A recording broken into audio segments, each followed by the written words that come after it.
Futures and options on futures trading involve substantial risk and is not a suitable investment for all types of investors. Past results are not necessarily indicative of future results. When I use the word I in this video, it refers to what I teach in my charting course or what I offer in my twice daily oral and written updates. Prices shown on charts and quote boards are in real time and take into account all known activity up to this point in time. And if you'd like to read more of this disclaimer, simply hit the pause key on your video player.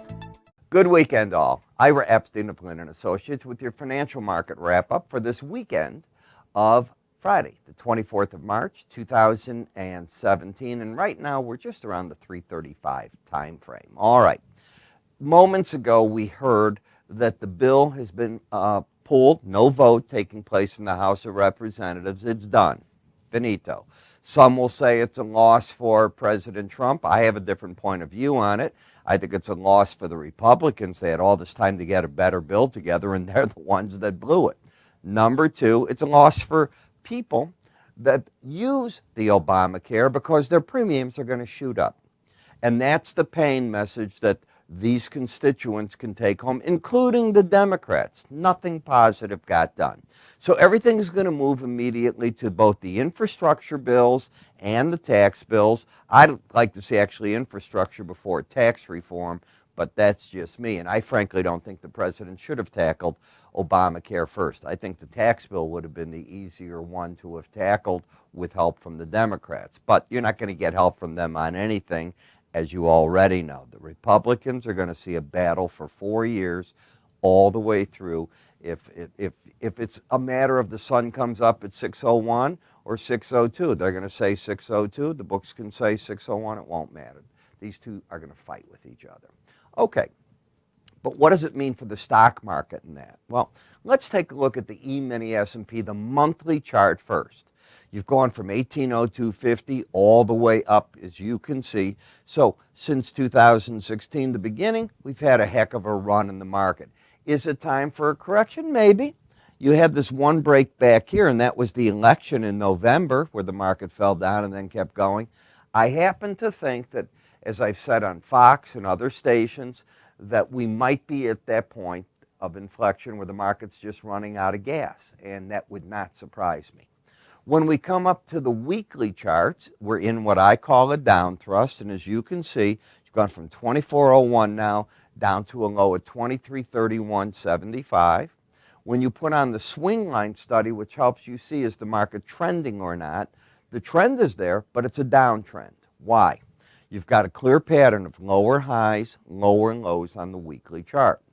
Yes, you're above the 18-week moving average of closes, which means this gets negated because the bias in the market is up when you're over an 18-week moving average of closes. So what does that also imply? Well, it does imply that possibly price and the 18-week moving average of closes come together.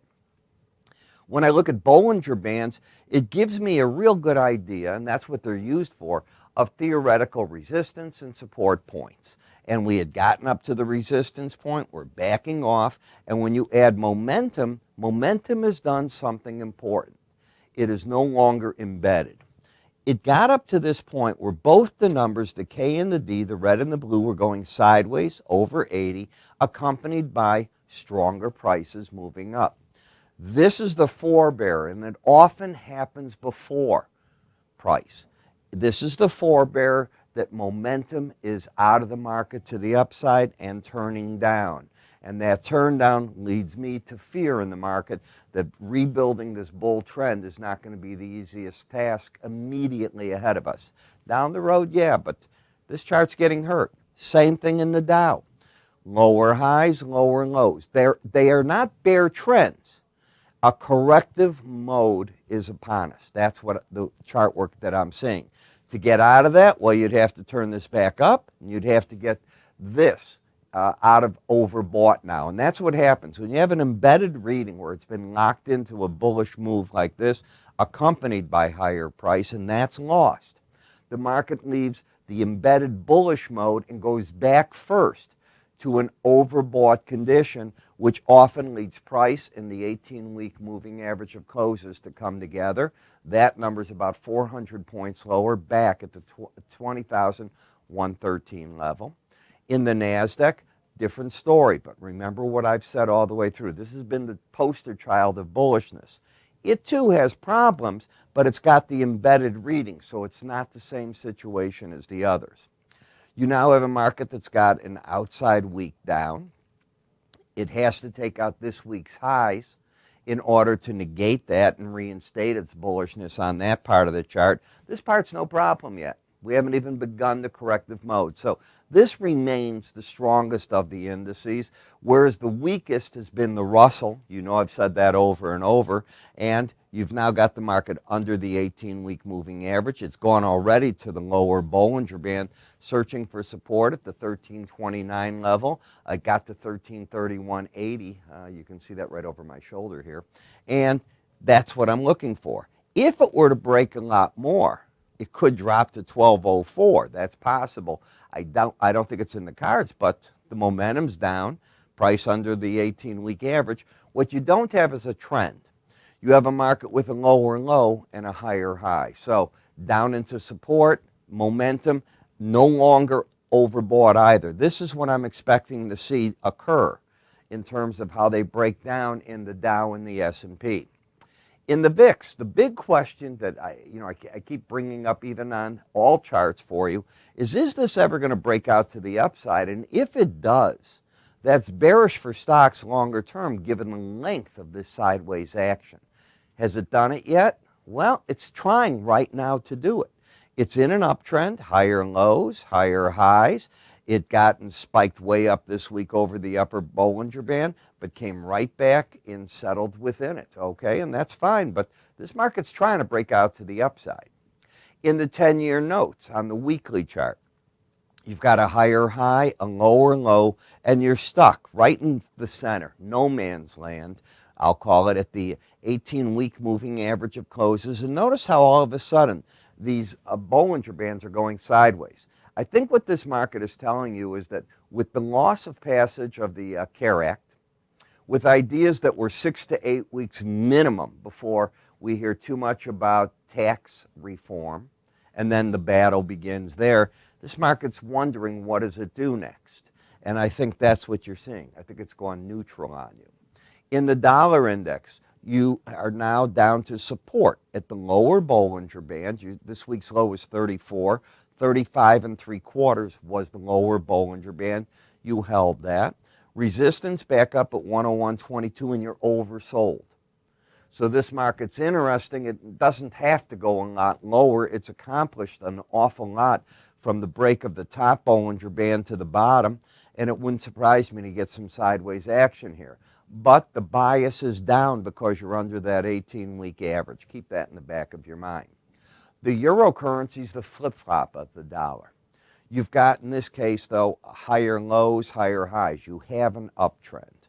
Number two, the market is trading at or above the upper Bollinger Band. Number three, it's overbought. So staying over the upper Bollinger Band, not very easy, only 5% of the time. Should the market decide to extend the rally, you could get back to the 110.33 area, the 100-day average.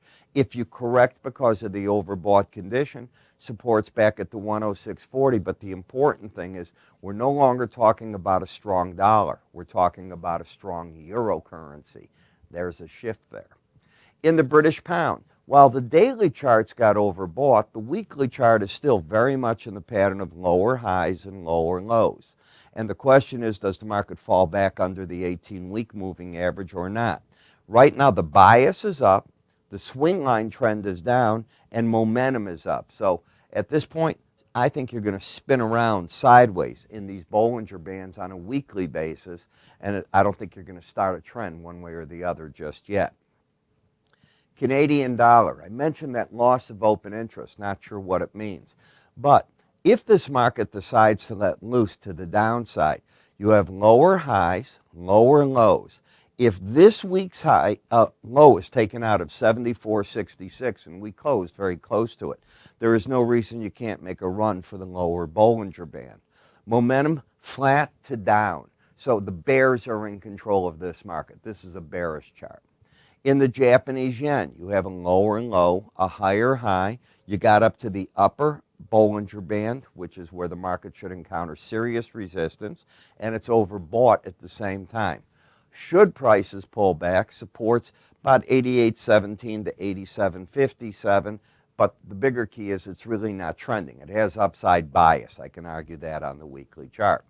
Then we get to the crude oil, where maybe the market is now ready to search for an important low. Why?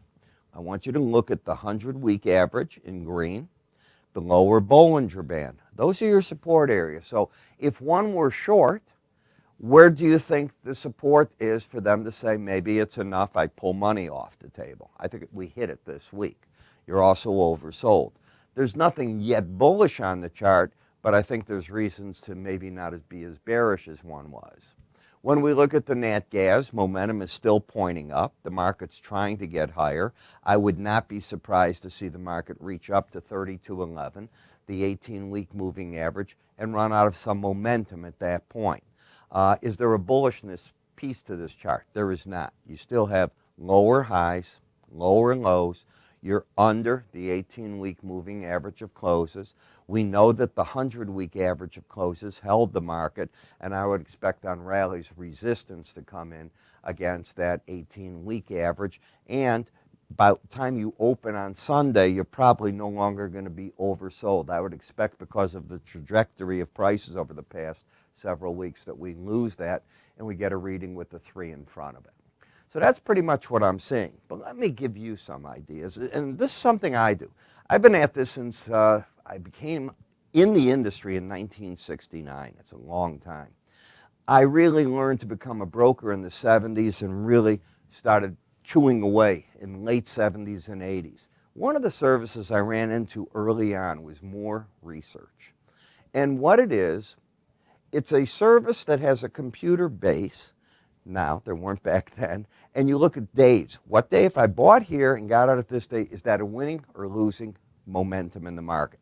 They know the way to look at that. I don't. But there have been other services that have come and gone over the years trying to do what they do. They've done a heck of a job with it. The beauty of it is it gives me an idea that if I have buy signals other ways or sell signals in a market, I want to see is the seasonal with it, if there is a seasonal trade for that. And they do it both on a monthly basis and for spreads as well.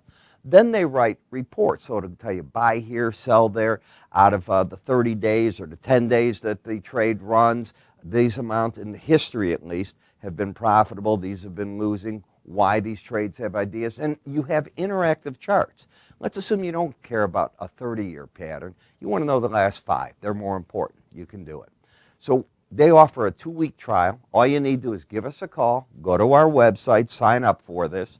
You can do it right here as well. Just click this. If you see me on YouTube, you'll see the icon right up there.